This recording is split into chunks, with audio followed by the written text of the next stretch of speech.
Hi mga loves! Magandang araw po sa ating lahat at maraming salamat po sa patuloy na pagtangkilik sa ating channel. At sa mga hindi pa po nakakapag-subscribe sa ating channel, huwag kakalimutan na mag-subscribe. Pindutin po ang bell button at notification bell para palagi po kayong updated sa mga story na ibabahagi ko po sa inyo. Muli, ako po ang inyong narrator, Miss Love.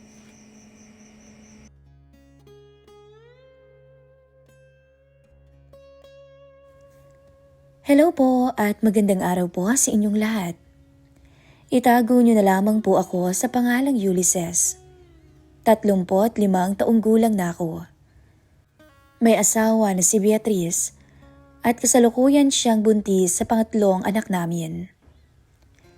Hindi ko akalaing hahantong ako sa ganitong sitwasyon, Miss Love. Nagtatrabaho po ako ngayon bilang driver ni Doktora Kayla. 48 taong gulang. Isang byuda na matagal lang namumuhay ng mag-isa. May anak siya pero nasa Maynila.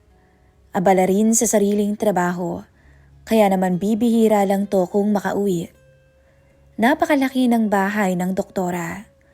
Napakatahimik. Kaya naman pag nandun ka, mas ramdam mo ang lungkot. Ako naman, simpleng tao lang. Kailangang kumayod para sa pamilya. Kaya naman ang ipasok ako ng tiya kong si Maria bilang driver ng doktora, hindi na po ako nagdalawang isip pa. Kahit wala akong kumpletong requirements, agad akong tinanggap ni doktora dahil na rin sa pagtitiwala niya sa tiyahin ko. Biglaan kasi ang pagkawala ng dati niyang driver na si Mang Gasto. Inatake raw to bigla sa puso nung umuwi ng probinsya, kaya nagmamadali siyang makahanap ng papalit at doon nga ako pumasok. Sa totoo lang, unang tingin ko pa lang kay doktora, napansin ko na agad ang kakaibang dating niya.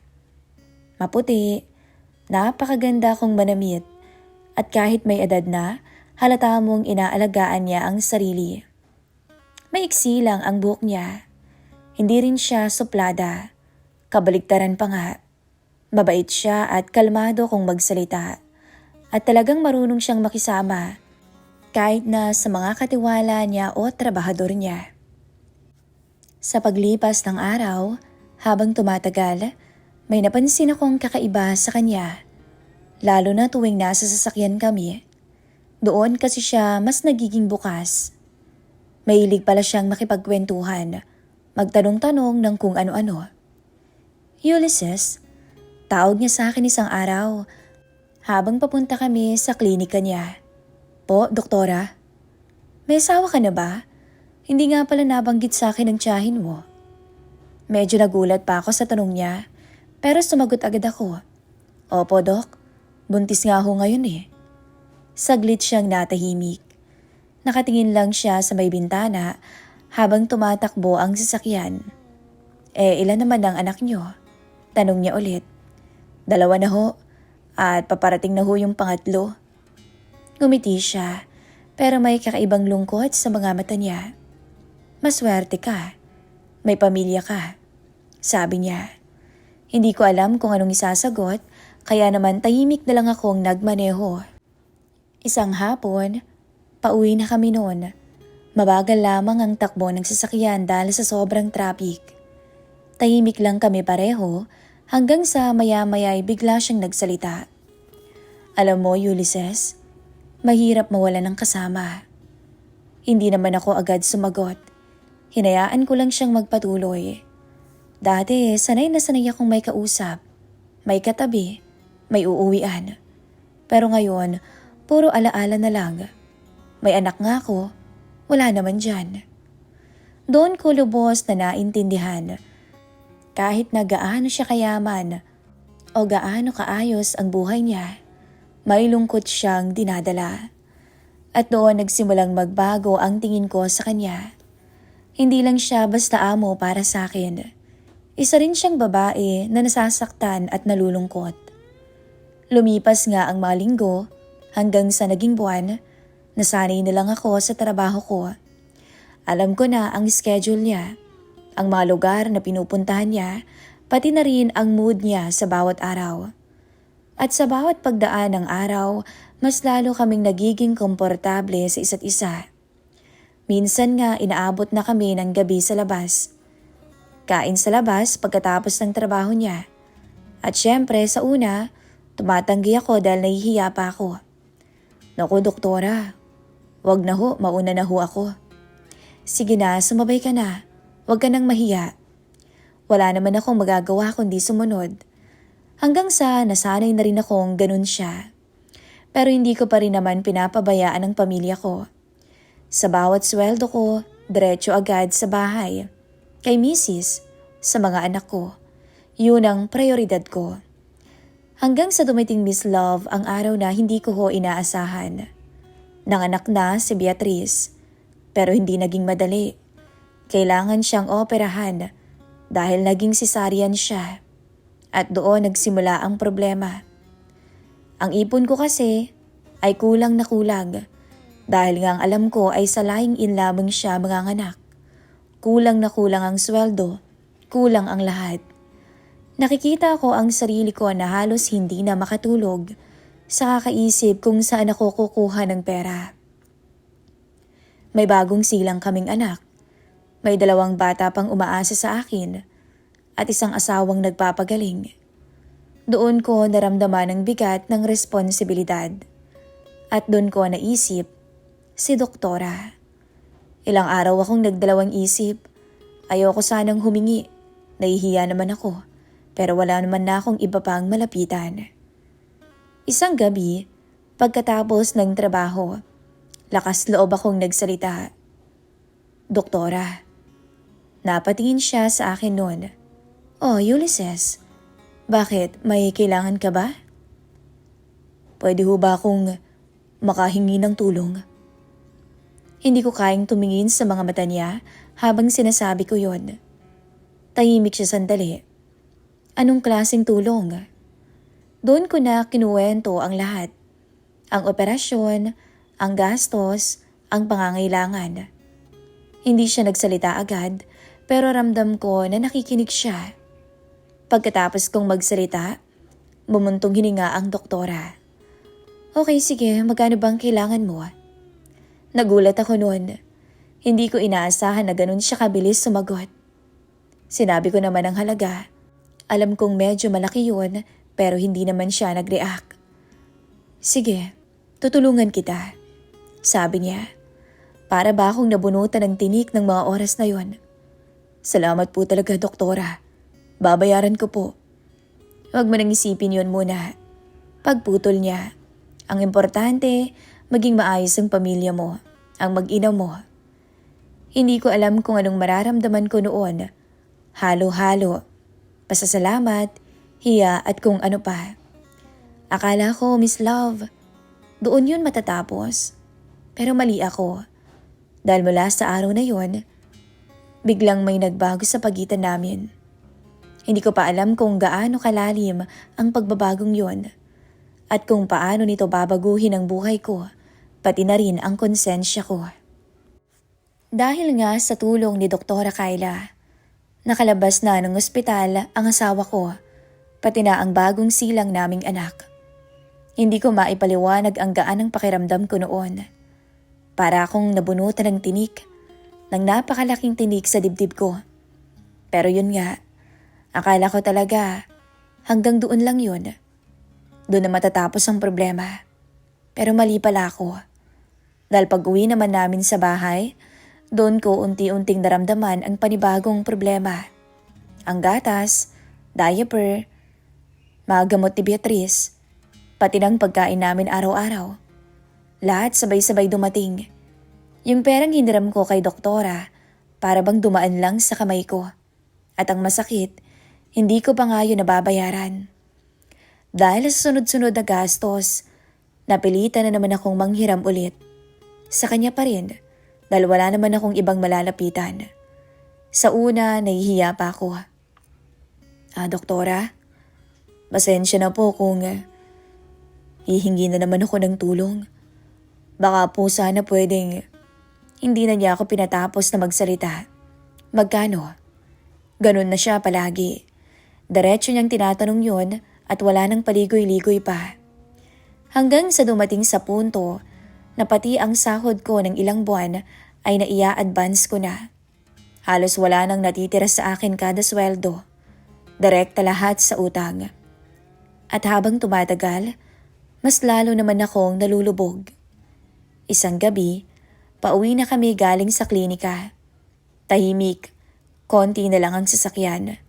Madilim ang paligid, na para bang sumasalamin sa gulo ng isip ko. Bigla siyang nagsalita.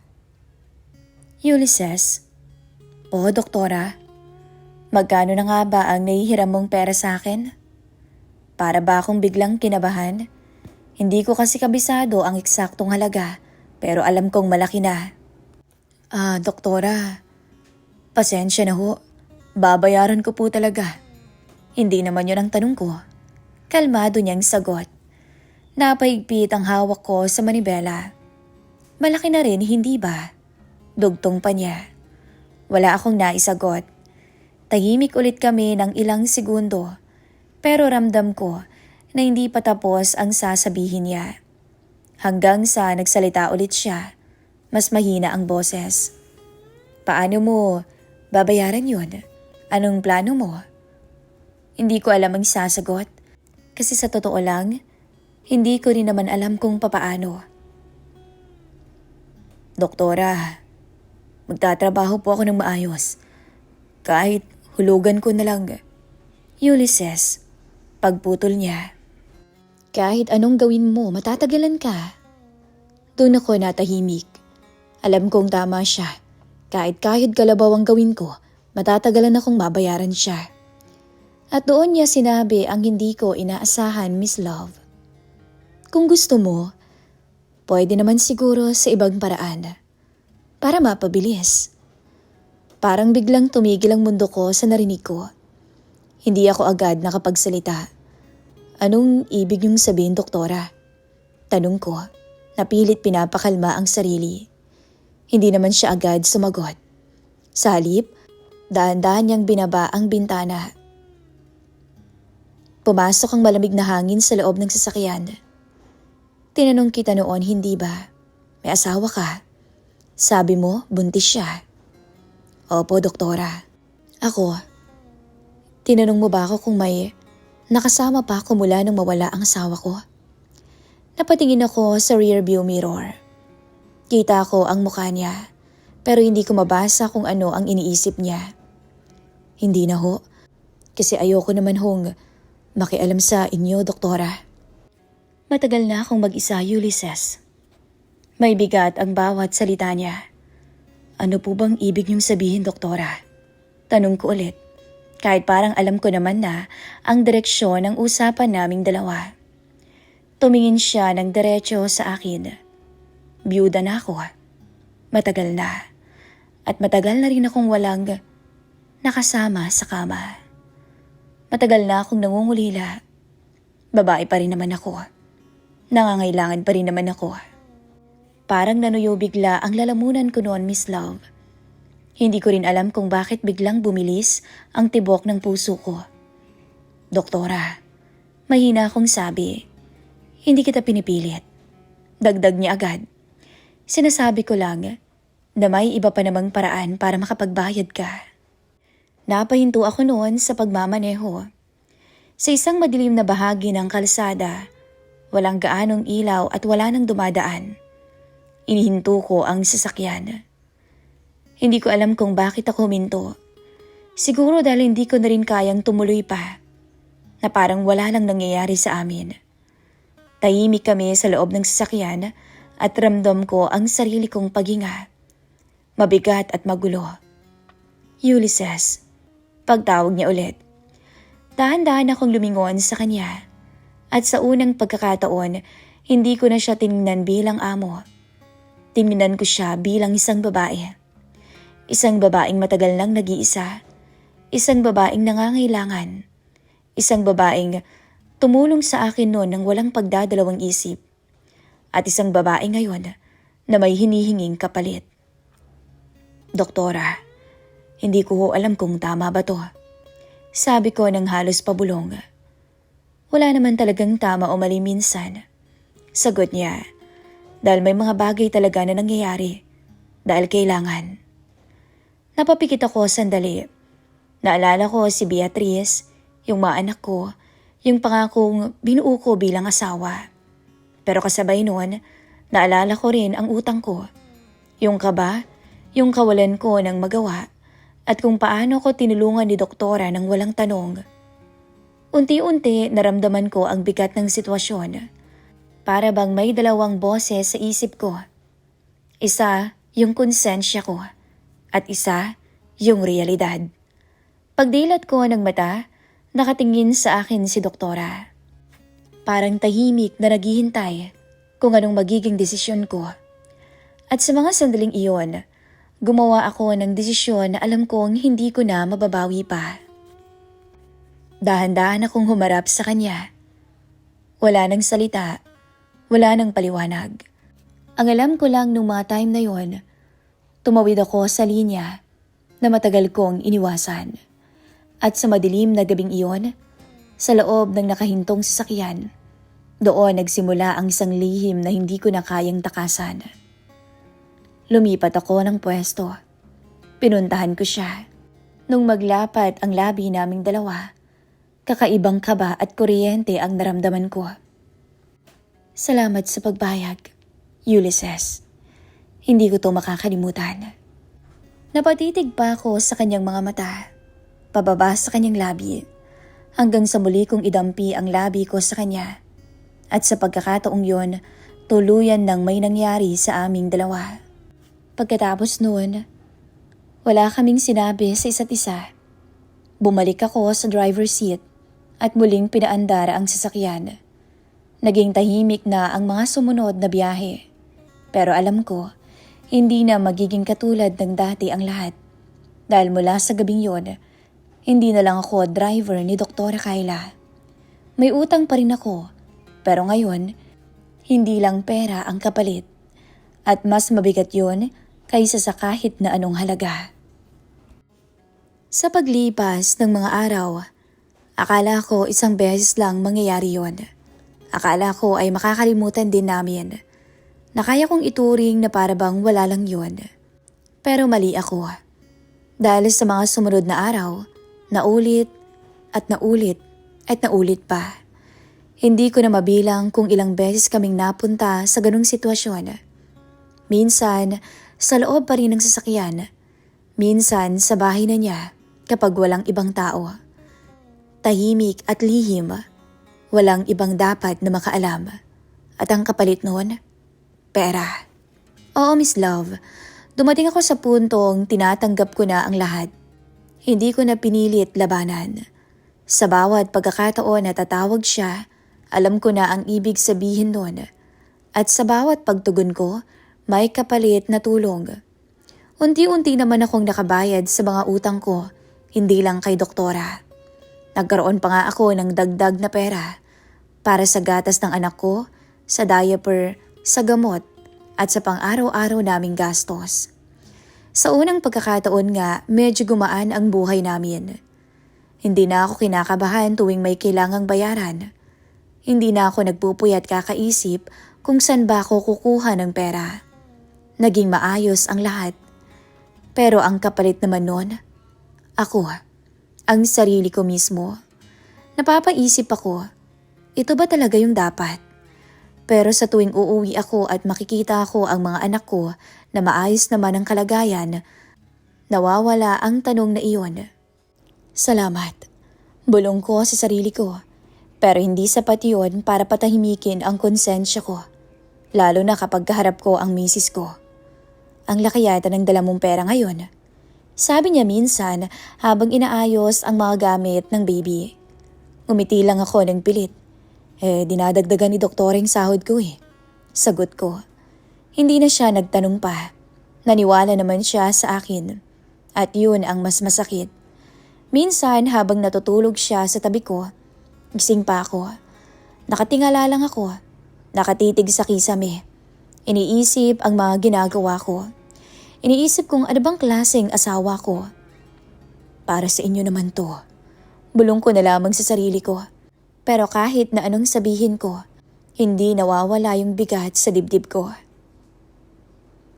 May mga pagkakataon pa na habang nasa bahay ako, tatawagan ako bigla ni Doktora. Ulysses, pumunta ka dito, may lakad tayo. Pero alam ko na kaagad kung ano ang ibig sabihin nun.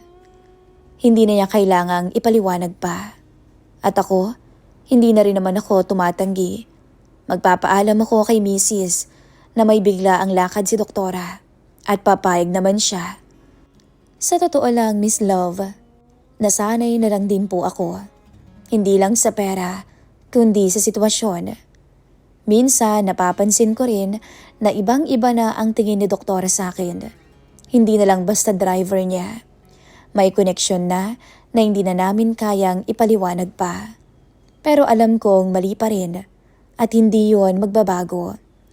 Isang gabi, umuwi ako ng mas maaga kaysa sa inaasahan. Pagpasok ko sa bahay, nakita ko si Beatrice nakarga ang baby namin. Nakangiti siya habang pinapagatas to. Sa gilid, naglalaro naman yung dalawa naming anak. Simple pero masaya dahil buo kami.